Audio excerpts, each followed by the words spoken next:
Hello, my name is Kylie Fuquay, and I'm going to walk you through my fifth grade classroom. I am a fifth grade teacher in Indiana. So when you walk through my room, this is what you would see first thing walking in.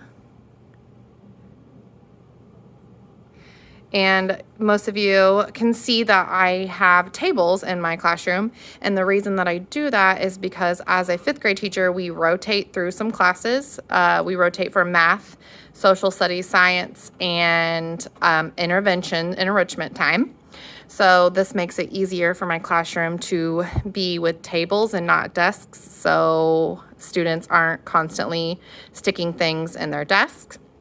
Up at the very front, you will notice when my students first come in, they know what the expectations are for whatever class that we were in, what materials they need to make sure that they take with them or need for each class. And so that's the very first thing that they would do every morning. I have those for every single class that we rotate through, and even in my own classes to get them used to the passing period times of middle school. They put their belongings into these, we call them lockers, just to get them used to them. They have some of their textbooks, and they keep their backpacks and coats in here. Then moving this way, these are my mailboxes. They're not traditional mailboxes, but this is where I will put any graded work that needs to go home. We send home Tuesday folders at my school. So every Tuesday, graded work goes home in this. Parents know to expect it, to sign and return the folder the next day with any important papers or questions over assignments. I have this whiteboard that acts as my agenda homework board. So because we rotate, it's kind of hard for kids. So they have an agenda that they take home every day that we would then list any assignments that they need to work on for the day. I have some really cute inspirational quotes to let students know it feels more homey, but that everybody is welcome into my classroom where we're learning a lot about diversity. This is my little classroom library where students can get a book. We also have a school library where they can get books too, so plenty of options. Fifth grade, we work on learning everything U.S. history, so we learn the states and capitals. So we're currently searching for postcards from every state. We're getting quite full. I like to make my room feel homey and add touches. So taking pictures of things that we do throughout the year and kind of changing them out. The kids really enjoy that.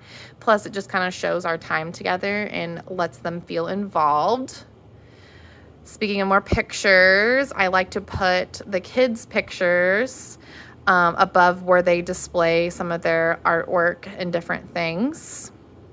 These are the bins where they keep their consumable books, so their workbooks that they get to write in. And we use these almost every day, so that's why they're here. And their textbooks we don't use quite every day, so that's why they are housed in their lockers. Then I have some math tools, the ones that they might need to use frequently throughout math lessons. Some of my flexible seating options. They also, because we don't have desks, they need a little bit extra storage space. So each group has these that they keep their Chromebooks, things like that in when needed. Moving on. So our classroom rules and our voice level that we use quite a bit for when it's independent work time. This is Student Central. So students know that if they ever need something, they come straight to Student Central. So things like nurse passes, extra crayons, turn-in bin, extra supplies, blank paper, things like that for my students to easily access this materials. Any extra worksheets in case they lose one, I have a special bin for that. Dictionaries and thesauruses, which we use quite a bit in fifth grade. Kind of moving around, I have our classroom calendar birthdays so we can remember to celebrate those. our goals. So these are what we're working on for reading, behavior, other areas. This is our objectives board. So I try to change this out every week on the skills that we are working on. This is our interactive language arts board. So I'll write a sentence every week.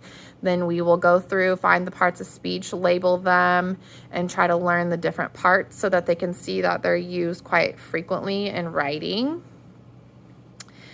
One of my favorite things to keep on task is my ketchup and my pickles. So my ketchup is work that students may need to do or finish up on. So work they have to catch up on. And so I'll write down whatever assignments for the week that we have done, and then they're responsible for checking to make sure that it's been turned in and completed.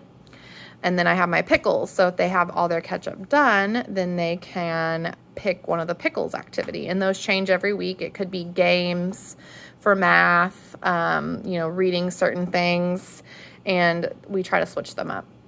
This is kind of like my math focus board. I've added more and more each time we learn something, but this is kind of interactive to have a reference for my students whenever they need it.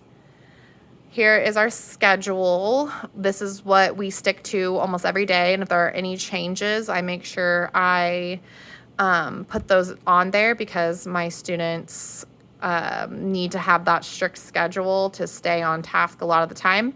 And the little symbols right next to them, those represent that we are rotating, so then they can know that those are when we need to be switching and taking our materials. So we don't switch for everything, but it does help them get adjusted to the middle school lifestyle. This is my desk. So this is kind of like the media where I will project things up on the screen for the students, but this is where I do some work. I don't sit at it very often, but it's where I plan and have a lot of my teacher necessities right behind it.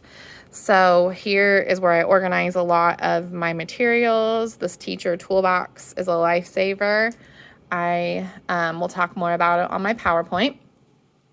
But all of my teacher's editions are here, easily accessible. So when I need to plan or when I need to pull resources, I can quickly find them, which makes life a lot easier. Then this is where I store all of my copies for the week. So I will pull out whatever I need for each day and each subject, so it helps me stay ahead. And then that's zoning back to the front of the room. So this is our little home away from home and where we get a lot of stuff accomplished. So thanks.